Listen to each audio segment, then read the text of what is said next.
Bonjour à tous et bienvenue dans le Cercle des Cariatides, l'émission qui scanne la vie des femmes. Nous sommes sur irm.radio, la radio qui scanne ta vie, et il est 17h. Je vous rappelle que vous pouvez participer, vous pouvez réagir en nous envoyant un SMS au 07 71 59 62 68. Nous sommes également en direct sur Twitch, donc vous pouvez nous voir en vidéo. Et vous pouvez également participer en réagissant sur notre page Instagram sur le compte irm.radio. Aujourd'hui, on va parler d'un sujet qui ne laisse absolument personne indifférent. On va parler d'amour. Aimer, se sentir aimé, c'est un des besoins affectifs les plus fondamentaux pour chaque être humain. C'est vraiment fondamental, peu importe l'âge qu'on a. Et c'est un besoin très profond, absolument essentiel pour notre bien-être. En plus, on est en février, c'est bientôt la Saint-Valentin, donc l'amour est dans l'air, même s'il devrait l'être toujours de toute façon. Et nous vous proposons aujourd'hui différentes pistes pour comprendre un peu mieux comment créer une histoire extraordinaire, c'est-à-dire qui sort de l'ordinaire, qui va au-delà de ce qui est banal, de ce qui est normal. Et nous vous proposons vraiment d'aller en profondeur et de savoir un peu mieux comment aimer et comment être aimé. Je suis en compagnie de Jennifer aujourd'hui. Salut Jennifer! Coucou, c'est Nami. Je suis ravie que tu sois de nouveau là. Moi aussi, j'ai aimé ton extraordinaire. C'était magnifique. Merci, c'est vraiment l'intention que nous sortions de ce studio et que nos amis auditeurs puissent également avoir de nouvelles pistes pour que leurs histoires d'amour soient encore plus merveilleuses, encore plus belles. Nous sommes également avec Anthony qui va également participer pour certaines questions parce que j'ai vraiment envie d'avoir d'autres avis que le nôtre, Jennifer, pour cette question. Un avis masculin peut-être.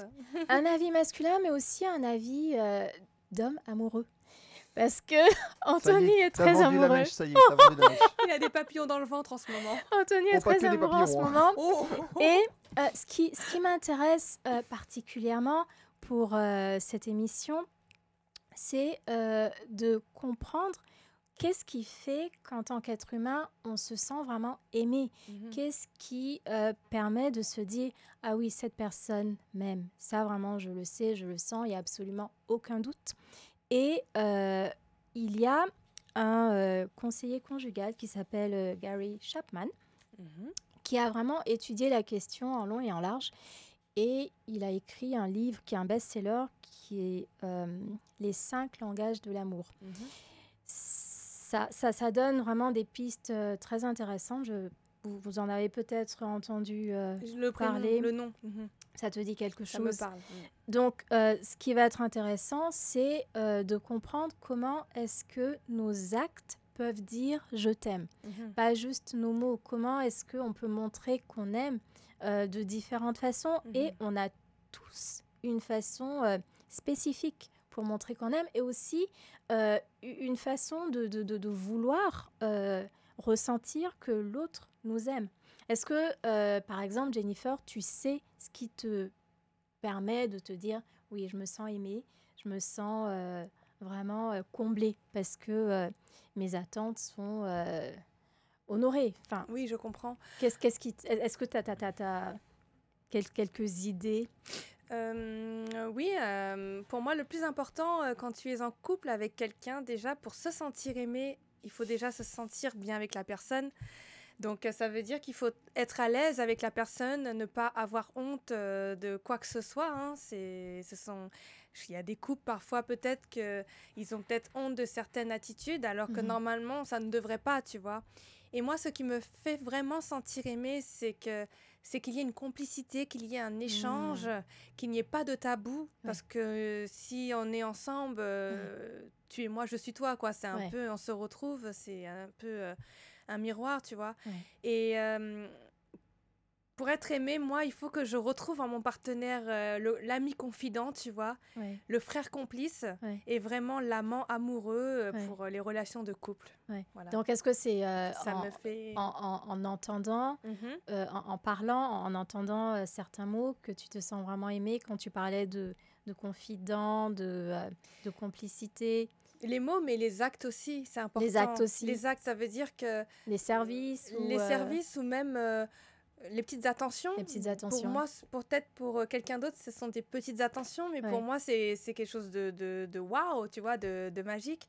Ou quand tu te souviens pas forcément d'une date ou quoi, et la personne t'organise une petite surprise. Elle t'impressionne en t'organisant, je sais pas, un voyage surprise ou quoi. Et c'est quand même, je trouve, touchant d'avoir de telles charmantes attentions comme celle-ci. Donc, pour moi, dire je t'aime attire l'arigot, ça n'a pas de sens. Mais à travers les gestes, je trouve ça très mignon, tu vois. Je trouve que un petit thé ou même le petit déjeuner qui est fait pour ta chérie quand elle s'en va au travail avec beaucoup d'amour, tu vois, ça suffit. Ça suffit. Alors, merci beaucoup déjà d'avoir participé. Je suis vraiment contente. J'ai l'impression de te connaître un peu mieux en entendant comment tu te sens le plus appréciée. Oui. Et tout à l'heure, je vais partager un peu plus sur les différents langages de l'amour.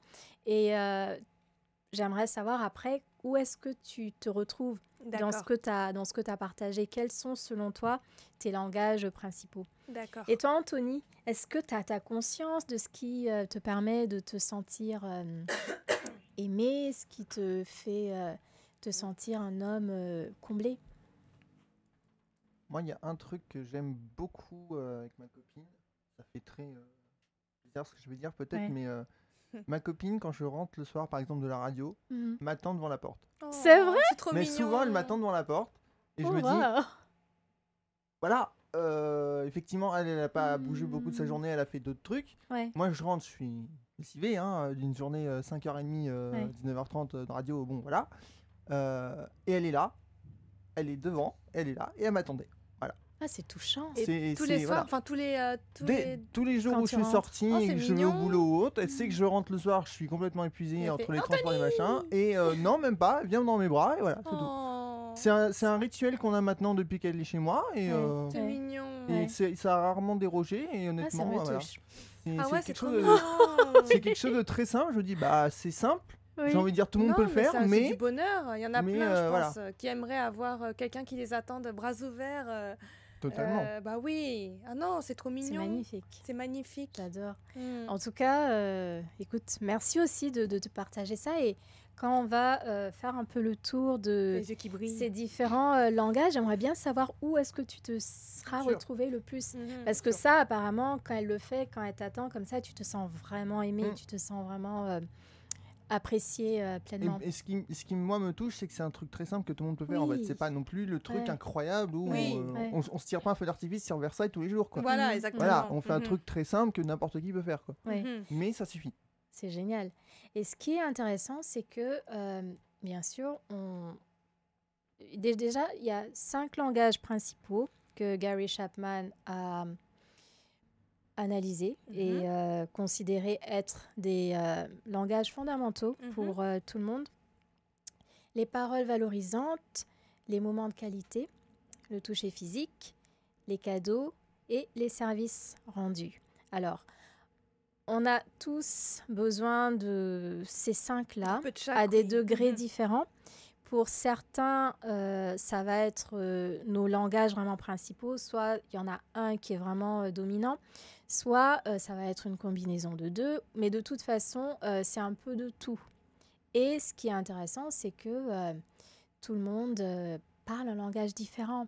Et on offre notre amour généralement dans le langage qu'on maîtrise le plus. Donc, je vais vous dire un peu plus ce que chaque langage représente, à quoi on peut s'attendre avec des exemples très, très concrets. Mais ce qui est vraiment clair, c'est que parfois, on a l'impression que l'autre ne nous montre pas son amour. Oui. Et cette personne-là va dire, mais si, je t'ai acheté ces cadeaux-là, j'ai passé du temps avec toi, je t'ai dit que je t'aimais. Mais si ce n'est pas notre langage, on ne va pas recevoir, on ne va rien ressentir. Rien voir. Et des fois. Voilà, exactement. Et on va se dire, écoute, non, je sais pas, je vois pas, je suis pas sûre que tu m'aimes vraiment parce que je le ressens pas. Et en fait, l'interprétation, ça veut dire simplement, t'as pas parlé dans mon langage, tu m'as pas nourri dans le langage que moi je parle, donc j'ai rien compris. T'as parlé une autre langue. Donc, ce qu'on souhaiterait idéalement en tant que couple, ça serait d'être bilingue, c'est-à-dire de parler notre langage principal, mais aussi d'apprendre à parler le langage de l'autre, et même idéalement devenir polyglotte, les parler tous et pouvoir les utiliser quand c'est nécessaire. Est-ce que vous aimeriez entendre un peu plus sur chacun de ces langages? Surtout le toucher, moi. Le toucher? Ouais, le toucher, j'aime bien. Alors, on va commencer par le toucher, alors. Donc, le toucher, c'est un langage... c'est un des moyens de communiquer le sentiment amoureux. C'est, par exemple, une étreinte, c'est se prendre dans les bras, se tenir la main.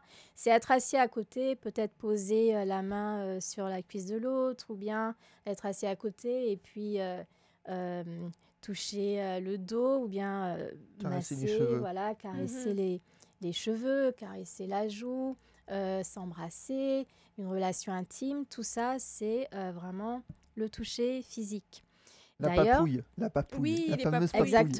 Exactement. Alors, pour certaines personnes, c'est aussi une façon de communiquer même en dehors des relations physiques, parce que c'est aussi leur culture. Il y a des cultures où les gens sont extrêmement tactiles, et dans ces cultures-là, leur façon de se montrer leur appréciation, c'est de se donner une tape sur l'épaule, c'est de se tenir. Moi, j'ai habité en Indonésie, en Inde, et les hommes se tenaient par la main. Ils marchaient, quand ils étaient amis, ils se tenaient par la main. Et j'avais aussi une collègue en Indonésie qui, elle, je sais pas, parfois, elle aussi, elle se tenait, enfin, j'avais plusieurs collègues, elle se tenait aussi la main. Au début, j'étais surprise parce que je trouvais ça, c'est un truc d'enfant quand on est adulte. Mais il y a des pays comme ça, ils le font. Et il n'y a absolument aucune connotation sexuelle. C'est vraiment complètement amical. C'est ma façon de te montrer que je t'apprécie. Et donc, dans ces cultures-là, le toucher physique est très présent. Et d'ailleurs, j'avais un ami qui montrait aussi son affection comme ça. Quand il parlait aux gens, il les touchait. Je me souviens, sa copine, un jour, lui a dit « Mais attends, quand tu parles, mais est-ce que tu es obligé de toucher les autres filles ?» Donc, tu vois, il mettait la main sur l'épaule. Et puis, il disait « Mais tu sais, je m'en rends même pas compte, mais je suis brésilien. Chez nous, c'est naturel. C'est comme ça. Voilà, c'est comme ça. Mais il n'y a que toi qui compte pour moi. » Mais effectivement, vraiment, il était fou amoureux d'elle.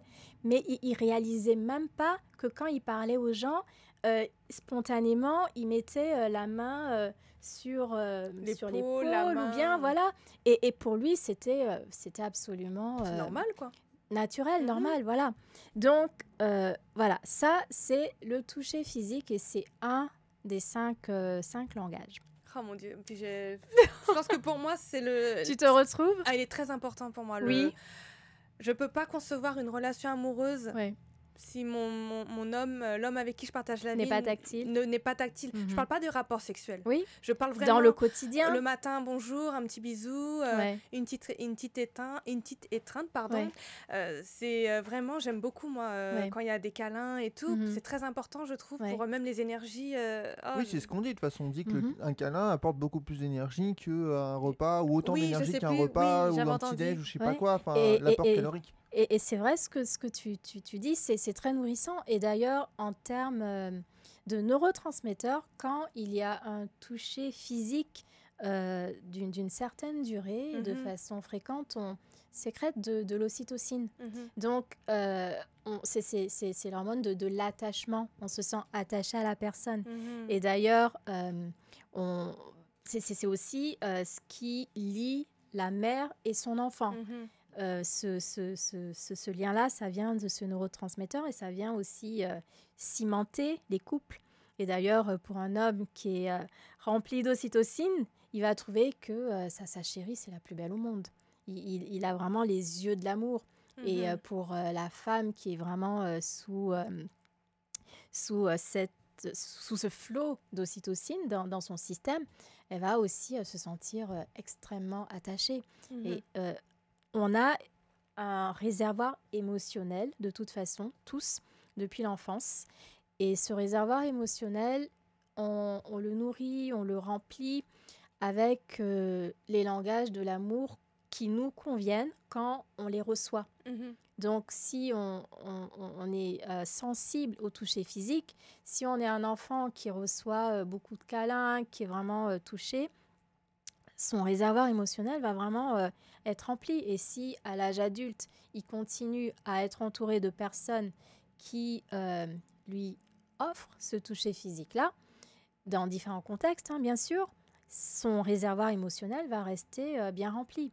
En revanche, si on se retrouve avec des personnes, on va parler de couple parce qu'on parle particulièrement d'amour. Si on est dans un couple dans lequel l'autre ne parle pas notre langage et qu'on ne se sent pas nourri, on se sent délaissé, on ne se sent pas aimé, c'est vrai. Alors là, le réservoir se vide, il se vide, et à un moment donné, il n'y a plus rien. Il n'y a plus rien et c'est la rupture. Et la rupture, voilà, c'est ça. Et c'est la rupture, c'est inévitable. Il y a vraiment, il y a vraiment très peu d'espoir qu'un couple tienne quand les langages ne sont pas compatibles. Et en fait, on n'a même pas forcément besoin de parler des langages, d'avoir des langages qui soient compatibles. Tant qu'on a la volonté d'apprendre le langage de l'autre, on peut très bien s'en sortir et vivre une belle histoire. Alors, on parlait du toucher physique. Avant de parler des autres langages, j'ai envie de partager avec vous une des études qui permet aussi de mieux comprendre comment mieux vivre une histoire d'amour extraordinaire. Et c'est une étude par un chercheur qui s'appelle Gottman. Et pour lui, il y a un quotient très précis d'expériences positives et d'expériences négatives qui doit être respecté pour que le couple puisse durer. Donc, c'est 5 expériences positives pour une expérience négative. Donc, si vraiment on se dispute énormément, pratiquement tous les jours, et qu'on ne fait pas tellement d'activités ensemble qui nous permettent de se sentir heureux dans le couple, ce quotient de 1, ce chiffre 1 va vraiment augmenter, et il faudra aussi augmenter les expériences négatives positives encore plus. Donc, si par exemple, il y a une dispute pendant une journée, il faut maximiser les expériences positives pendant cette journée-là et en avoir au moins 5. Par exemple, peut-être lui préparer un bon repas, à la partenaire ou au partenaire, mais penser à des expériences vraiment positives, ou aller au restaurant ou se promener ensemble, ou vraiment des expériences qui plaisent à tous les deux. Donc vraiment se remémorer que à chaque fois qu'il y a quelque chose de négatif, il faut toujours se dire il faut absolument compenser au maximum et maximiser les expériences positives. À chaque fois qu'il y a une expérience négative. C'est le ratio, donc 5 pour 1. Voilà, 5 pour 1.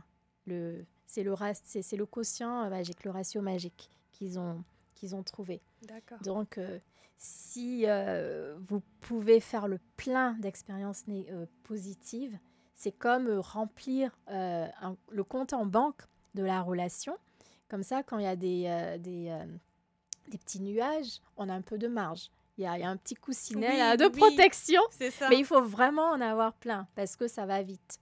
5 pour 1, ça peut aller très vite. Voilà, un nuage gris dans le ciel bleu, quoi. Voilà. en gros. Exactement. À 15 nuages près, en gros. Voilà, ouais, d'accord. C'est ça. Alors, quel est le prochain langage que vous aimeriez que j'analyse pour vous? Alors, rappelle-moi, il y avait... Je vais vous dire. Oui, les services rendus, je crois, les services rendus, les cadeaux, oui, les paroles valorisantes, les moments de qualité. Les paroles valorisantes. Ah, alors, très honnêtement, c'est mon langage, c'est un de mes langages principaux. Donc, ça me parle énormément. Je suis ravie d'en parler. Vous allez apprendre à parler le senami. C'est le langage dans lequel j'aime recevoir.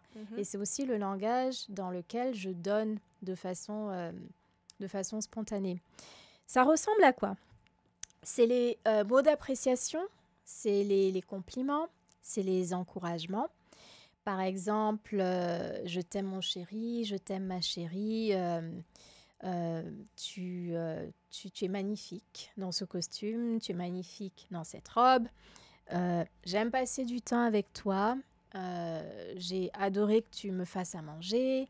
C'est vraiment une appréciation qui est verbalisée, contrairement aux reproches. Donc, pour quelqu'un qui parle ce langage-là, recevoir des remontrances ou des critiques, c'est particulièrement dur. C'est ressenti de façon particulièrement...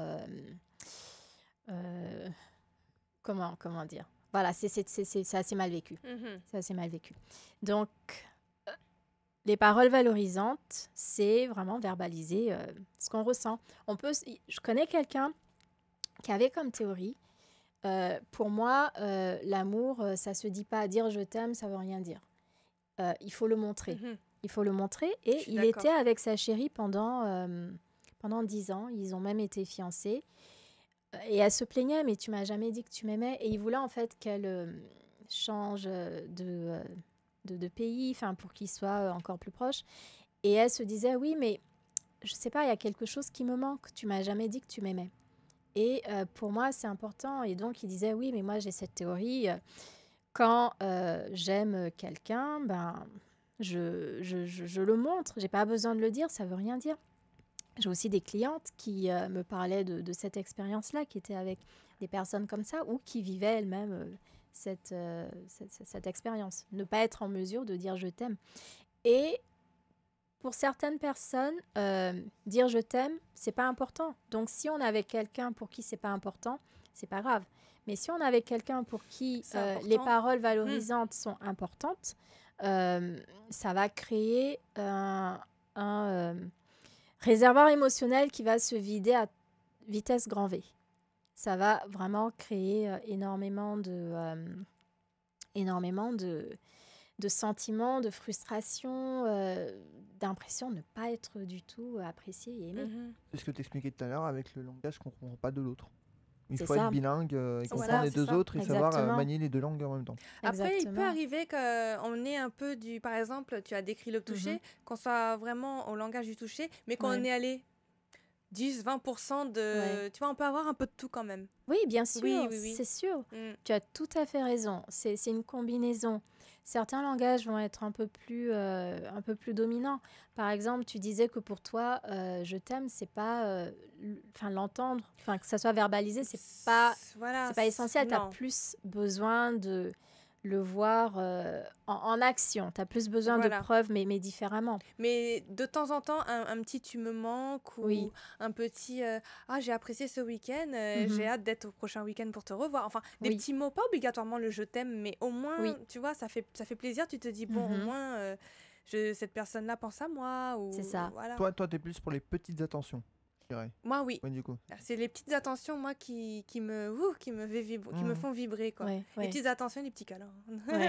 Donc, le toucher, ça te parle énormément. Ah, le toucher, ça me parle énormément. Ça me parle aussi un petit peu le langage, les mots d'appréciation. Oui. Moi aussi, le toucher, ça me parle énormément. En revanche, pas dans un contexte amical. Par exemple, dans certains pays, on se fait des étreintes, des hugs. Voilà. Je pense que dans un contexte plus privé, je suis plus câline que dans un contexte plus amical. J'aurais tendance à être un peu plus réservée. D'accord. Dans un contexte plus... voilà. Mais voilà, ça dépend aussi des contextes. Par exemple, pour les paroles valorisantes, je pense que certains vont être très, très démonstratifs dans la sphère privée avec leurs proches, avec leurs chéris, leurs enfants. Et avec leurs collègues, ils vont pas forcément savoir comment faire des compliments sur un travail bien fait en tant que patron, ou qui vont pas forcément savoir comment apprécier voilà, leurs collègues, tout simplement. Donc pour certains, ça dépend des contextes également. Et je vais quand même me reconcentrer sur le domaine amoureux. Parce que vraiment, c'est vrai, mais c'est tellement on cherche Oui, mais en fait, ces langages-là, ils touchent tous les domaines. Oui. C'est le langage universel, moi, je dirais. C'est ça. Le domaine professionnel, le domaine amical, c'est assez large. C'est très varié. Donc ça, c'est les paroles valorisantes. Ça te parle C'est mon Anthony, langage. C'est ton langage. Ouais, tu te sens à l'aise? Oui. Ouais. Est-ce que c'est le langage dans lequel tu reçois et dans lequel tu donnes le plus? Ou pas forcément? Que je donne le plus. D'accord. Suivant les gens, que je donne le plus. Ça, tu vois, tu m'amènes à faire une distinction qui est intéressante. C'est que parfois, le langage qu'on parle le mieux n'est pas forcément le langage dans lequel on a le plus de facilité à donner. En ce qui me concerne, par exemple, j'offre pas mal de cadeaux assez naturellement aux gens qui sont autour de moi. Pourtant, recevoir des cadeaux, c'est pas ce que je préfère. Ah ben, on est deux. On est deux. Toi aussi? Pareil. Ça te fait la même chose? Je déteste les cadeaux. Je me souviens, tu me l'avais dit quand... Je déteste ça. Ouais. J'aime recevoir des cadeaux. Je veux pas non plus dire que tu vas refuser. Que j'aime pas. Non, j'aime. Voilà, vraiment, j'aime. Tu reçois j'aime. Mais ce que je préfère, j'en donne beaucoup. Mais ce que je préfère recevoir, c'est des paroles valorisantes et le toucher physique. Essentiellement. Bon, après, bien sûr, c'est un peu de tout aussi. Et donc, parfois, effectivement, on reçoit dans un langage... on donne dans un langage qui n'est pas toujours le langage... Oui. Ça me parle beaucoup. Moi aussi, j'aime bien faire plaisir, faire des cadeaux, même si ce n'est pas des cadeaux d'une extrême valeur, mais des cadeaux, mais après... c'est pas que j'aime pas en recevoir, j'aime en recevoir, mais c'est pas une obligation. Oui. Tu vois, c'est mon anniversaire par exemple, je t'ai offert un cadeau à ton anniversaire à toi, mon anniversaire vient après, c'est pas une obligation de te dire qu'est-ce que je vais lui offrir comme cadeau. Moi déjà, tu viens à ma petite fête, je passe un bon moment avec toi, voilà, ça me comble franchement. Ça revient avec le fait que tu aimes les petites attentions et j'aime pas les forcément... petites attentions, voilà. Voilà, c'est pas une obligation de faire l'impossible quoi. En ce qui concerne les cadeaux, bon, déjà c'est... sont des symboles visibles de l'amour. Ça peut être des cadeaux qu'on achète, des cadeaux qu'on confectionne nous-mêmes. Et ça peut avoir une grande valeur ou une valeur moins importante. L'idée, c'est qu'il y ait vraiment cette intention de faire plaisir. C'est ça. Qu'il y ait vraiment cette petite attention. Ça peut être une fleur qu'un enfant va offrir à sa maman, ou bien un dessin, ou bien un poème, comme un cadeau de luxe qu'on peut s'offrir dans un couple. Je me souviens d'une cliente dans une session de coaching qui m'a expliqué que son compagnon était rentré de voyage. Il était allé dans un pays qui était au moins 4 heures d'avion. Et quand il est rentré, elle aime les cadeaux. Et donc, tu sais, elle plaisantait, elle disait, ah ouais, j'espère que tu m'as apporté quelque chose, j'espère que tu m'as ramené quelque chose. Et il disait, c'est un tout petit truc, hein, c'est vraiment tout petit, tout petit, tout petit. Et elle se disait, ah, peut-être un bijou, peut-être des boucles d'oreilles, peut-être quelque chose de tout petit. Et donc, il a dit, t'es prête? Ok. C'est un cadeau très spécial. Il lui a sorti 2 mandarines. Oh! Une mandarine d'une des villes et une mandarine d'une autre des villes. Et donc, c'est un pays où les fruits étaient particulièrement savoureux. Et pour lui, c'était un cadeau très spécial, c'était un cadeau original. Il se disait, et c'est ce qu'il lui a dit, moi j'aurais trop aimé qu'on m'offre ce genre de cadeau. Et elle, quand elle a vu ça, Frustrée, elle a dit, il non? se fout de moi. Il y a autre chose. Il y a un autre cadeau. C'est pas le seul c'est une cadeau, c'est surprise. pas le vrai cadeau. Et donc, elle attendait. Elle disait, bon, peut-être qu'il va l'offrir un peu plus tard dans la journée. C'était vraiment ça, son cadeau. Et donc, elle a été tellement choquée.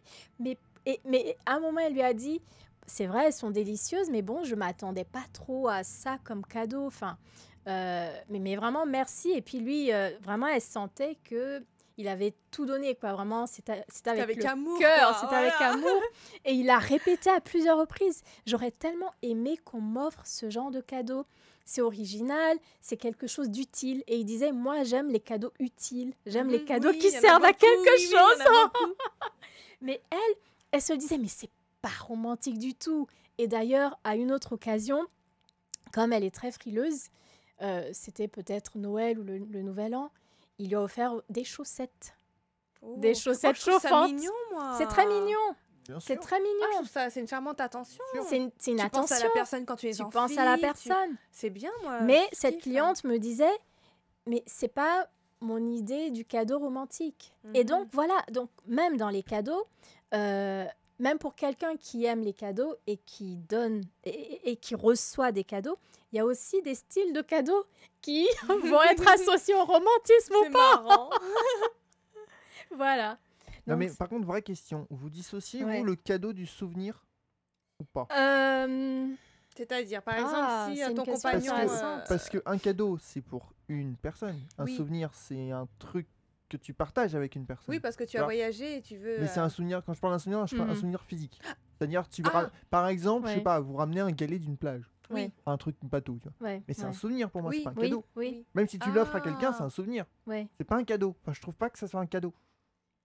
J'aurais pas fait la différence, mais maintenant que tu le mentionnes, oui, dans ce cas, la valeur n'a pas beaucoup d'importance. C'est pas une valeur pécuniaire, c'est une valeur sentimentale. Oui, sentimentale, parce que tu vas garder l'objet et quand tu vas admirer l'objet, tu vas dire mais c'est vrai, c'est lui qui me l'avait offert, son voyage, voilà. C'est un moyen de se remémorer. Ouais, c'est intéressant. C'est vrai, belle question, très chère Técos. Oui, donc dans ce cas, dire oui, voilà, c'est pas grand chose, mais voilà, pour que tu saches que j'ai pensé à toi dès que j'ai vu ça, et comme ça tu penseras à moi quand tu verras ce souvenir chez toi. Mais c'est vrai, pour moi, je fais pas trop de différence, honnêtement, Anthony. Ok. Je me sens seule. En revanche, ça me permet de ne pas me dire « Ah, c'est un cadeau qui n'a pas beaucoup de valeur. » Parce qu'il y a une valeur.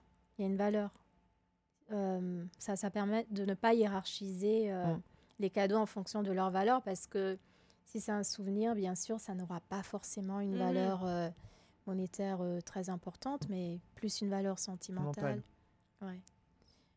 Très intéressant. J'aime bien cette question. Cette comparaison, c'est bien. Est-ce que vous voulez entendre un autre... Tu as dit quelque chose avec qualitatif. Ah oui, moment de qualité. Oui, ça. Moment de qualité. Alors on en parle. Passer des bons moments, c'est quoi? C'est passer du temps ensemble. Du temps ensemble qui serait faire une activité ensemble, idéalement. C'est pas nécessairement être dans la même pièce et une personne est en train de regarder la télé et l'autre personne est en train de jouer sur sa tablette. Et c'est aussi se promener, aller au restaurant, cuisiner ensemble. Ça peut être vraiment un moment de partage. Tu veux dire de partage. créer des bons moments qui seront après des bons souvenirs peut-être. Oui, par exemple, s'écouter, enfin se parler, mais avoir l'impression... Rire, ça c'est très important. Rire ensemble. C'est dans une relation, il n'y a pas de rire. C'est un bon moment. Rire ensemble. Avoir l'impression que on est vraiment présent l'un pour l'autre, l'un avec l'autre. Et je disais, c'est pas forcément faire quelque chose de différent. Oui, c'est pas faire quelque chose qui soit différent. Mais je sais que dans certains cas, être dans la même pièce en faisant quelque chose de différent, ça peut être aussi... ça peut aussi créer énormément de liens. Par exemple, si chacun travaille de son côté, à certains moments, on peut se regarder, se faire un clin d'œil, se sourire, savoir que l'autre est là. Je pense que ça crée aussi un moment de qualité ensemble. Voilà, donc je trouve que c'est aussi... on peut faire des choses différentes, mais quand même, il y a ce lien où si on va dans une autre pièce et qu'on passe à côté, pour quelqu'un qui est plus physique, lui toucher l'épaule, voilà, qu'il y ait quelque chose, qu'il y ait un lien, voilà, qu'il y ait un lien. Après, ça te parle ? Oui, ça me parle parce que, bon, j'aime bien passer des moments avec la personne et tout. Franchement, quand je suis amoureuse, enfin, voilà. Mais il y a des moments où, quand même, t'as pas envie de rester collé 24 heures sur 24, 7 jours sur 7 à ton partenaire. Et le fait de... Ce que tu as donné comme exemple, on travaille dans la même pièce. Je suis à droite et lui, il est dans sa chambre ou quoi, mais de temps en temps, il passe et tout. Ça fait... c'est être ensemble, si tu veux, être dans son projet, être concentré. Ça crée quand même une complicité. Mais ça crée, voilà, une complicité. Et c'est vrai que parfois, il y a des moments où on se dit, j'aime bien, même si je ne te calcule pas parce que je suis à fond dans mon projet, mais j'aime bien quand tu es là. J'aime bien savoir que tu es là. J'aime bien savoir que tu es là. Voilà, il y a des présences comme ça qui rassurent. Ça rassure et puis voilà, t'es pas tout seul. Pour ou contre le fait de créer le manque dans le couple ? Créer le manque de façon en manipulant, physique, dans quel sens ? Physique ou prendre la distance. Voilà, avoir 2 jours sans se voir et exprès pour après se retrouver. Moi, je pense que c'est la clé de la réussite du couple. Pour moi. Je pense que ça permet de mieux se retrouver. Oui. Et c'est vrai que certains couples choisissent de ne pas... Enfin, ça, c'est vraiment encore aller plus loin. Pas vivre ensemble. Voilà, de ne pas vivre ensemble, justement, pour garder cette magie, ce tu manque. vois, ouais. Moi, je le conseille d'une certaine façon à mes clientes en coaching pour qu'il y ait une certaine polarité, créer une tension, qu'il y ait toujours ça. Ça, on peut aussi la créer tout en étant ensemble, mais je pense que ça revient un peu à ce que tu disais, qu'il y ait ce manque. D'ailleurs, je pense qu'on fera une émission sur ça, sur la polarité. Comment créer une certaine tension et vraiment qu'il y ait ce pôle féminin, masculin, yin, yang, pour que ça se passe le mieux possible. J'ai beaucoup de choses à partager. Oh, je te jure, mais cette émission-là, il faut la faire en plusieurs fois. En fait. Ça sera Netflix. Ça une série Netflix après ton émission. C'est des beaux sujets. En tout cas, c'est universel. On a tous besoin d'aimer et d'être aimés. Mais donc, oui, mais moi, je pense que c'est vital, quoi. S'il n'y a pas d'amour, je parle pas que l'amour du couple, mais même si autour de toi, tes parents t'aiment pas ou t'as pas d'amis, il y a quand même un moment où tu auras un coup de blues et tu diras, tu vas chercher l'amour ailleurs. D'ailleurs, il y a beaucoup de personnes qui sont seules, qui prennent un petit chat, un petit chien pour justement quand même avoir un petit moment d'amour avec un animal domestique parce que c'est important quand même voilà, de recevoir et d'en donner.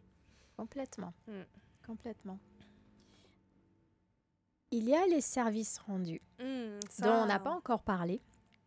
On en a un peu parlé, d'une certaine façon, mais pas de façon aussi claire. Donc, les services rendus, ça va représenter toutes les aides qui feraient plaisir à notre partenaire pour lui rendre la vie plus facile, l'aider pour le ménage, faire la vaisselle, sortir les poubelles, aller le chercher ou la chercher à l'aéroport.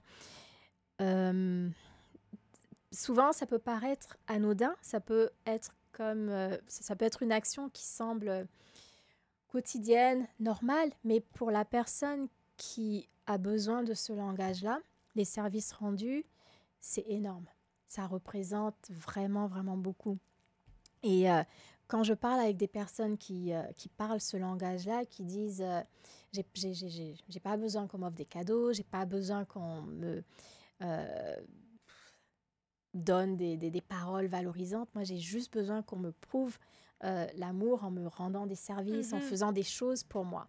Des choses concrètes, des choses même simples, mais il faut que ça soit des choses qui soient qui apportent quelque chose à ma vie.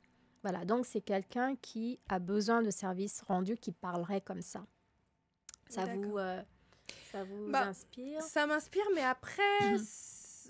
ça m'inspire, mais ce langage, pour moi, c'est à double tranchant parce que, bon, après, ça dépend des couples, mais il peut arriver que tu rendes service à ton partenaire, mais tu attends qu'en retour, il fasse de même. Par exemple, je vais faire la vaisselle aujourd'hui, mais est-ce que dans ma tête, s'il fait pas la vaisselle ou il touche à rien, il fait pas le ménage, est-ce que dans ma tête, je vais pas dire, bon, tu vois, l'autre jour, je t'ai rendu un service, t'as pas eu le temps de faire la vaisselle, je l'ai fait pour toi, mais fais-en autant de ton côté. Parfois, on attend du partenaire qu'il y ait un retour. Donc, pour moi, ce point est un peu double tranchant, tu vois.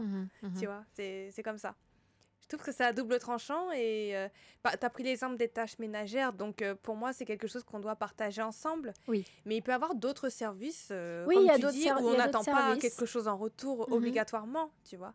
Ouais. Mais je trouve ça un peu dangereux, je trouve, celui-là, parce qu'on peut attendre en retour quelque chose. On peut trouver des exemples qui seraient peut-être plus universels. Enfin, j'ai donné l'exemple d'aller chercher quelqu'un à l'aéroport, ou bien de l'aider à faire, je sais pas, un travail particulier, à faire des recherches, à aller faire une activité qui lui permettrait de gagner du temps. Bon, oui, en tout cas, l'idée, c'est de rendre la vie de l'autre encore plus facile en posant des actes qui lui simplifieraient les choses pour ratisser très large. D'accord. Donc, les paroles valorisantes, les moments de qualité, les cadeaux, les services rendus et le toucher physique. Donc ça, ce sont vraiment les 5 principaux. Les câlins, câlinez-vous les amis, câlinez-vous, faites-vous des bisous. Ben oui, et surtout, parfois on peut se demander quel est le langage de l'autre, mais je ne sais pas comment le savoir. Il suffit d'observer. Il suffit d'observer quelles sont les plaintes aussi. Si vous êtes avec quelqu'un qui dit tu m'encourages pas, tu me dis jamais que j'ai bien fait ceci, que j'ai bien fait cela, ou tu me dis jamais je t'aime, vous pouvez vous dire de façon très claire, c'est une personne qui parle le langage des paroles valorisantes, qui a besoin de ça. Si c'est quelqu'un qui dit « Ah, tu travailles trop, t'es jamais à la maison, on se voit pas assez », c'est quelqu'un qui a besoin de moments de qualité. Donc vraiment, observez quelles sont les plaintes de votre amoureux, de votre amoureuse, et ça vous donnera déjà beaucoup de pistes. Observez aussi comment est-ce que cette personne vous donne son amour, parce que très souvent, par défaut, on va donner dans le langage qu'on parle le mieux. Donc, si c'est quelqu'un qui vous offre beaucoup de cadeaux ou qui vous fait beaucoup de compliments, il y a des chances que ça soit son langage principal également. Donc, vous pouvez, si vous ne maîtrisez pas ce langage-là, essayer de faire des choses qui seraient en alignement avec ces langages-là. Donc ça, c'était vraiment être bilingue et parler le langage du partenaire. Oui. Et moi, ce que vraiment je vous encourage à faire, c'est d'être bilingue, d'être polyglotte même, autant que possible. Ça, c'était vraiment pour les personnes en couple. Pour les personnes qui sont célibataires, on ne vous oublie pas. D'ailleurs, l'émission précédente, on a beaucoup parlé du deuil des relations précédentes. Ça, c'est vraiment une des étapes primordiales, de vraiment bien boucler la boucle pour se préparer à vivre une histoire d'amour extraordinaire. Parce que la nouvelle histoire ne commence pas quand on rencontre la nouvelle personne, mais va aussi dépendre de la qualité du travail intérieur qu'on a pu fournir pour se préparer pour pouvoir rencontrer cette personne-là. Aussi, je vous invite à faire une liste des compétences que vous avez peut-être abandonnées lors des relations précédentes. Peut-être que vous avez toléré quelqu'un qui ne vous montrait pas assez son amour ou qui vous traitait mal. Ou vraiment essayer de voir ce que vous avez abandonné. C'est parce que souvent, on s'abandonne dans des relations et prendre le temps de vraiment analyser ce qu'on a délaissé comme compétences, ça permet aussi de se préparer pour la relation future. Donc ça, c'est une autre clé pour vivre une histoire d'amour extraordinaire. Ça se prépare, c'est pas juste quand on est avec la personne. Déjà, en amont, on peut aussi avancer dans ça. Et puis, faire le point sur les croyances limitantes qu'on a peut-être sur l'amour, sur ce qui est possible pour nous. On peut peut-être se dire, non, pour moi, ça ne sera pas possible d'avoir une certaine qualité de partenaire parce que c'est ce qui m'est arrivé jusqu'à présent. Donc, on limite, on a comme ce plafond de verre sur ce qu'on peut vivre en amour. Voilà, donc ça, c'est quelques pistes pour les couples, quelques pistes pour les célibataires. Et avant même de parler de tout ça, il faut rencontrer cette personne avant de parler d'amour. Et je ne sais pas, est-ce que Jennifer, tu as quelques pistes pour nous, pour déjà même savoir qui est la bonne personne pour nous? Est-ce qu'il n'y a qu'une personne qui nous est destinée? Est-ce qu'il y a plusieurs personnes? Je suis curieuse de savoir ce que tu as pour nous. Ce que j'en pense, ce que j'ai, oui. Alors, bon, je vous rappelle que là, ce que je vous dis, c'est vraiment ce que je pense, moi, c'est ma conception de l'amour. Ce n'est pas une vérité universelle, voilà. C'est pas écrit dans un livre, sinon on l'aurait tous. S'il y avait un secret pour rencontrer l'âme sœur, comme on l'appelle, la bonne personne. Voilà, donc je pense que tout le monde se serait déjà procuré le livre qui serait d'une valeur inestimable, je pense. C'est sûr. Que tout le monde recherche l'amour. Que ça soit n'importe quelle catégorie sociale, professionnelle, tout le monde est à la recherche de l'amour. On a l'épanouissement professionnel, l'épanouissement matériel, mais ça ne va jamais remplacer un partenaire, une vie de famille ou quoi.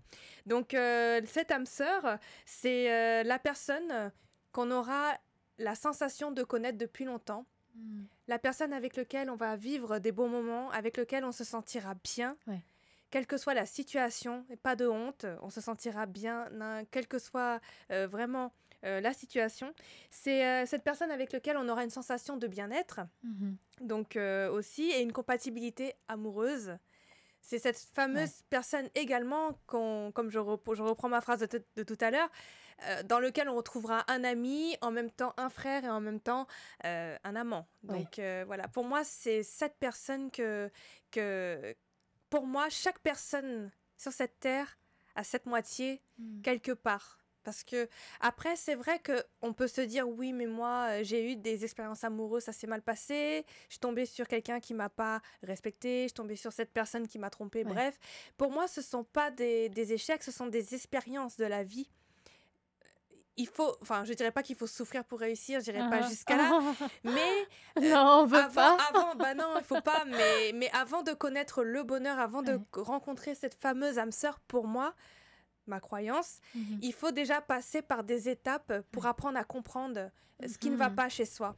Peut-être que si précédemment la relation n'a pas marché, il y a quelque chose en toi qui a fait que ça n'a pas marché. Comme tu parles avec les langages, peut-être qu'on ne s'est pas compris. Peut-être que je t'aime, mais tu ne l'as pas compris mon langage. Tu attendais de moi autre chose. Donc, une fois qu'on a bien vécu ces expériences, pour moi, ce sont toujours des expériences. Il n'y a pas d'échec. Ce sont des expériences, en fait, qui vont t'aider à ne pas faire les mêmes erreurs avec la prochaine personne. Et une fois que tu rencontres la bonne personne, je pense que c'est une question d'intuition, c'est une question de sensibilité. On sent quand on est bien avec une personne, on sent quand le courant va passer. Il n'y a même pas qu'en amour, même en amitié. C'est vrai, c'est une évidence. Au travail aussi, tu sens, tu dis, cette personne-là, je la sens pas trop. En revanche, celle-ci, le courant passe bien, une fluidité. C'est facile. C'est facile. Voilà, comme toi et moi. C'est vrai qu'on s'entend bien. Mais oui. Oui. On en parlait tout à l'heure. Oui. Et même tes causes aussi. oui, tout à fait. C'est ça. Et cette âme sœur, pour moi, si on s'entend bien avec cette personne, on n'a pas honte, on se sent vraiment à l'aise, on a cette sensation de bien-être. Dans ma croyance, pour moi, je le rappelle, il n'y a pas de hasard. C'est une personne qu'on aurait peut-être connues dans une ancienne vie, parce que je crois beaucoup à la vie antérieure.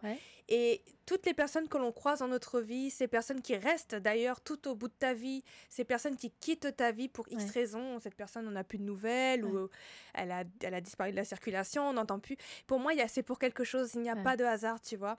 C'est quand même inouï de voir qu'on rencontre une personne parfois à peine, et on a la sensation de la connaître depuis toujours, on a la sensation... C'est magique quand ça arrive. Il y a une magie. C'est ça. Et en amitié aussi, hein, ça arrive. Hein. Moi, récemment, j'ai rencontré une personne et en amitié, on s'entend super bien. J'ai l'impression que c'est mon frère, quoi. Tu vois, alors que cette personne, je la connais à peine. Alors que c'est déjà comme un frère, alors qu'il y a des personnes que je connais depuis longtemps. Et il n'y a pas cette alchimie, cette complicité. Il n'y a pas cette alchimie, tu vois. Même amicale. C'est amical, hein, oui, je rappelle. Oui. Moi, c'est une relation amicale que j'ai avec cette personne. Mais c'est incroyable et c'est choquant. Des fois, tu dis, waouh, je rencontre cette personne à peine, on a déjà confiance l'un envers l'autre, totale confiance, quoi. Vraiment une totale confiance. On peut tout se raconter, tout se dire. Et on a une complicité de malade. Alors moi, dans ma tête... Quand ces choses-là arrivent, il n'y a pas de hasard. Peut-être que c'est une personne dans ma vie antérieure qui était déjà dans mon ancienne vie. Peut-être pas mon frère, mais peut-être même une sœur. Parce que pour moi, dans la réincarnation, tu peux être un homme dans ta prochaine vie comme tu peux être une femme. Il n'y a pas de sexe imposé. Les origines également, tu vois. Et pour moi, c'est peut-être quelqu'un, peut-être mon professeur avant, ou une nounou. Il y a déjà eu un lien En tout cas, il y a eu un lien. Pour moi, c'est ça. Voilà. Et...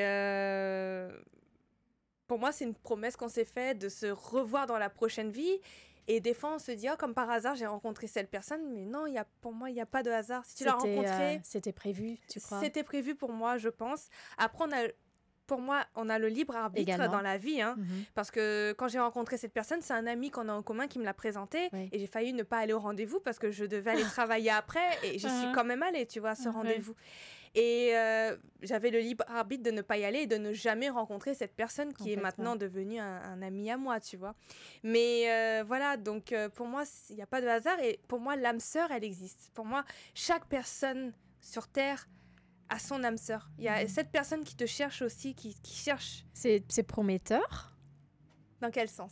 Non, c'est prometteur dans le sens que si quelqu'un... Non. Si quelqu'un attend de rencontrer... quelqu'un, se dire c'est sûr qu'il y a quelqu'un pour moi, c'est prometteur, ça donne envie de... Ça donne envie, mais pour moi, il faut... Ça donne envie pas forcément d'attendre longtemps, mais ça donne quand même... l'espoir. De l'espoir. Après, je dis pas qu'il faut attendre que le pain tombe du ciel, hein, que ça y est, tu restes en pyjama chez toi tranquillement, il va frapper à la porte, il va venir, il va dire toc toc, je suis prince charmant de ses amis. Non, c'est pas comme ça que ça va arriver. Non, il y a vraiment un côté action qui est nécessaire. Voilà, déjà il faut t'aimer toi-même et te faire plaisir à toi-même et surtout t'écouter ton intuition. T'as envie de voyager, bon, excusez-moi, avec le Covid, c'est vrai que c'est difficile, mais je parle en temps normal. T'as envie de voyager, des fois ça arrive, on a une envie. Tiens, j'ai envie d'aller... Même parfois, une envie toute bête. Je passe toujours par là pour aller au travail. Tiens, je suis jamais passée par ce chemin si je faisais ce chemin. Et puis c'est là que tu fais une rencontre et il n'y a pas de hasard si tu as cette envie. Je suis tellement d'accord avec toi. Voilà, c'est ça que je veux dire. Tu as ton subconscient qui commence à te dire... Y aller au feeling et puis honorer son instinct. Et il ne faut pas réfléchir. Parce que on a, nous, tendance, l'être humain, on n'est plus comme les enfants. Les enfants, ceux qui font leur réussite, je veux dire leur réussite même amicale et tout, c'est que les enfants ne remettent jamais en question un plan qu'on leur propose. Un enfant, tu vas lui dire, je reprends cet exemple que je prends souvent, il a école, il a un petit contrôle et tout, tu vas lui dire, viens, maman t'emmène dans un parc d'attractions et tu vas pas à l'école aujourd'hui, il va pas réfléchir, mais maman, si j'y vais pas, mes notes, alors, comment je vais faire? Il va te faire, ouais, et il va y aller, tu vois. La spontanéité. Et en fait, il suit son plaisir. Il suit son plaisir. Qu'il aime. Et c'est ça qu'on a perdu, nous, l'être humain, parce qu'on a un projet, on se dit, bon, j'ai envie de faire ça, et après, oui, mais si cet homme-là me plaît, mais et s'il recommence comme celui que j'avais eu avant, et s'il me trompait, mais et s'il était pris, vas-y, va au feeling si tu sens que, tu vois, qu'il peut avoir quelque chose. Il faut aller au feeling, apprendre à le connaître et tout, et on se met des barrières nous-mêmes, en fait. J'adore cette façon de vivre en en étant guidé par cette petite voix. Moi, j'appelle ça ces petits murmures de l'âme. C'est ça, c'est ça. Et parfois, c'est très subtil, hein, c'est très, très, très, très... ça peut être même presque inaudible. Oui. Il faut être super attentif. Écoute de toi-même. Et plus, je pense, plus on écoute et plus la voix est peut-être... Enfin, l'intuition est forte. Mais je pense que si on a tendance à ne pas forcément faire attention à ces petites envies, ces petits feelings. C'est ça. Je pense qu'après, peut-être qu'on l'entend plus trop. Oh, pour moi, non. Non. Pour moi, on l'entendra toujours, mais il faut apprendre à l'écouter, en fait. D'accord. Parce que parfois, ça t'est déjà arrivé, je pense, comme tout être humain, on ne s'écoute pas. Après, il y arrive un problème, on se dit, oh là là, mais j'aurais dû m'écouter. Ouais. Ma première idée, c'était ça. Pourquoi j'ai été choisir ça? Tu vois, ça arrive. Ouais. Mais ce n'est pas pour ça qu'au contraire, ton subconscient, tout le monde a un subconscient qui nous parle, mais il faut apprendre à l'écouter, parfois même à méditer pour te retrouver toi-même et apprendre à t'écouter et apprendre à surtout écouter la petite voix. Moi, je l'appelle la petite voix. La petite voix. C'est cette petite voix qui te guide. J'aime bien ce terme.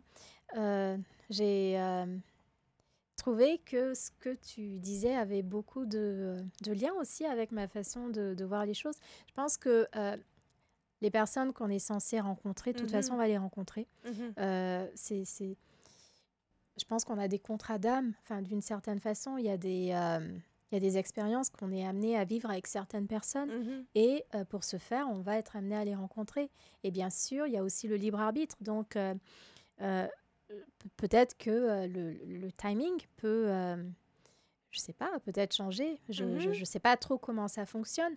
Mais j'ai l'impression que plus on fait un travail sur soi et plus les choses s'accélèrent, peut-être, ou peut-être pas. Honnêtement, c'est pure spéculation de ma part, ça n'engage que moi. Je ne sais pas. Mais ce que je sais, c'est que lorsque, comme tu disais, j'ai essayé de me faire violence pour aller parfois à des endroits où j'étais invitée. Je me disais, je suis fatiguée, mais quand même, j'ai promis, je vais y aller. J'ai fait des belles rencontres. C'est ça. Et c'est ce que tu disais tout à l'heure. Et c'est surtout à ce moment-là, quand tu n'as pas envie. Ouais. C'est là qu'il faut y aller, justement. Ouais.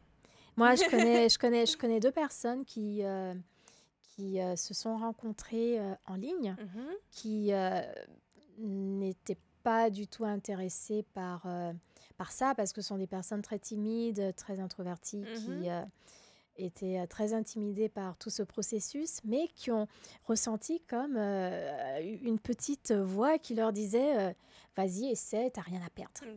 Et ces personnes-là se sont rencontrées en 1 semaine, sont sorties du site et se sont dit je suis surprise d'avoir même osé être en ligne, parce que c'était pas du tout quelque chose que j'aurais osé faire en temps normal. Je sais pas pourquoi je l'ai fait. Les 2 se sont dit ça. Et en observant, moi, je me dis, mais en fait, ils l'ont fait parce que, voilà, c'était la façon que je sais pas, leurs anges gardiens, enfin, je sais pas, leur équipe. Voilà, leur équipe. Moi, c'est ce que je dis aussi. Qui les guide à trouver, à trouver pour qu'ils se rencontrent, parce qu'ils étaient dans des endroits complètement différents, dans des cercles complètement différents. Ça aurait été très difficile qu'ils se rencontrent naturellement dans la ville, en plein Covid. Enfin, vraiment... C'est pour ça qu'il faut le faire. Voilà. T'as envie d'être en ligne, fais-le. Si tu veux voyager, peut-être qu'il t'attend là-bas, on ne sait pas. Mais parfois, on est attiré, on dit, je ne sais pas pourquoi, mais il faut que je le fasse. Tu vois, en tout cas, merci infiniment, Jennifer. Toi aussi, merci, Anthony. T'es toute mignonne. Merci à tous les 2 d'avoir participé à cette émission. On a proposé quelques pistes pour vivre une histoire d'amour extraordinaire si vous êtes en couple, et pour vous y préparer si vous êtes célibataire. L'émission est déjà disponible en replay. Oui, sur twitch.tv pour seulement quelques jours, et de façon plus permanente sur YouTube. Vous aurez un replay dans quelques jours.